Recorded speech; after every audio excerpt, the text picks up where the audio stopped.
Councilors aligned with the government today fought against a policy categorizing political parties as institutional ratepayers. Institutional rate is nothing new, according to City Mayor Alfred Mentor, as he told reporters at a press conference that there should be policies to cover everyone. According to him, this was not the first time that the matter was brought before the council. Government councillors, so to speak, I like to call them government councillors, who try to block everything that this council tried to do, either positive or in a way to be able to, for us to treat with matters, either from an amnesty standpoint, from a leasing standpoint, from using our age asset standpoint, from dealing with everything else. But only they know, or only them alone think they got sense in this country to deal with these issues. And I was very disappointed when I would have seen some of those councillors, one of those who been here, and it was said she here since 1994. That's 30 years ago. And she's been here constantly dealing with issues and speaking on matters which I feel she has no integrity to speak on. And so for her to come making those statements, I find it very weird, very awkward, and as a flip-flopper, because they had somebody in the country years ago who you call them flip-flopper, and they've been flip-flopping on issues, because when the shoe fit her, she says one thing. When the shoe does not fit her, she says another thing. But I could understand the nature of that kind of a person.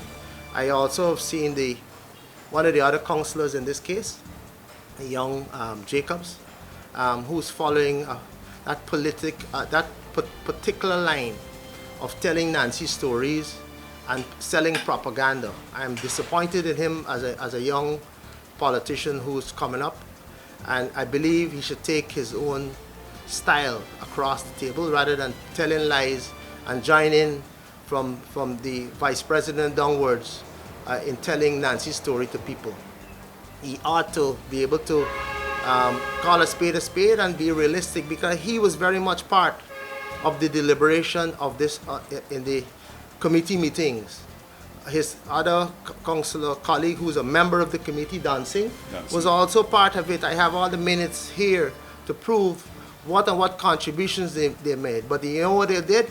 They made it appear like if it's only yesterday, they think only Monday this thing was brought to the council, and there was never any discussions. APNU Councilor Leland Saul said while the council can identify rate categories, it is the valuation department that has the ultimate say under which category a ratepayer falls, as he points to 2804, which outlines how assessments for rate purposes are done. When that information comes to us here at the council, we will implement. We cannot at this council take it on our own and decide if you have a property that your property is assessed as residential. We don't do that. There's an agency that is responsible for that. And I want to make that point clear.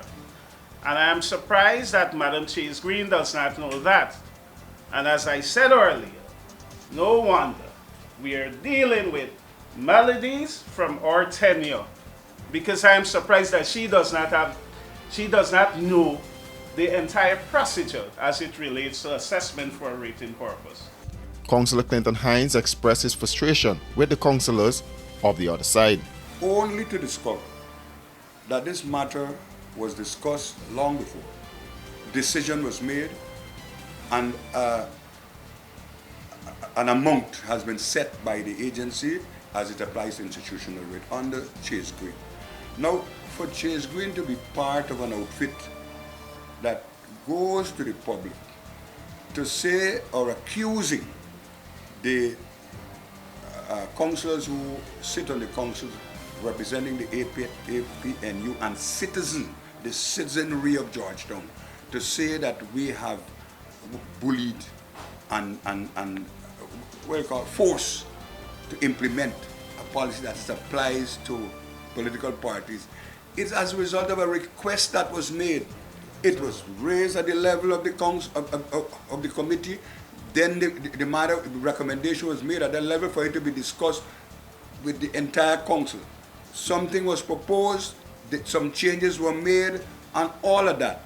But when the decision was made at the council, they make it appear by way of going to the public to say, look, we have introduced arbitrarily an institutional rate on organizations that are not to have this. And City Hall for years has been unable to broaden its revenue base owing to many issues.